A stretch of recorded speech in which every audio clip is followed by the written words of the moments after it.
Son bir dəqiqə xəbərini diqqətinizə çatdırırıq. Belə ki, Sepah Hörmüz boğazından keçməyə çalışan gəmilərə atəş açıb.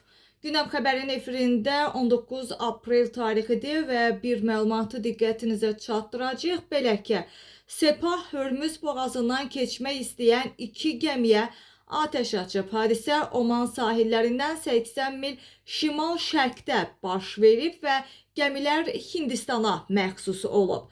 Bundan sonra təbii ki, Hindistan İranın ölkədəki səfirini Xarici İşlər Nazirliyinə çağırmış olacaq və baş verən hadisə ilə bağlı ciddi narahatlığını ifadə edib İran tərəfi və Hindistanın Xarici İşlər Naziri isə səfirlə görüşdə məhz gəmilərini Hörmüz boğazından təhlükəsiz şəkildə keçirilməsini və bu keçidin təmin olunması üçün təkid eləyib və səfir bildirib ki, rəsmi Dehlinin narahatlığı yüksək səviyyədədir və bu narahatlığı da məhz İran hökumətinin diqqətinə çatdırırıq deyə məlumatda bildirilir.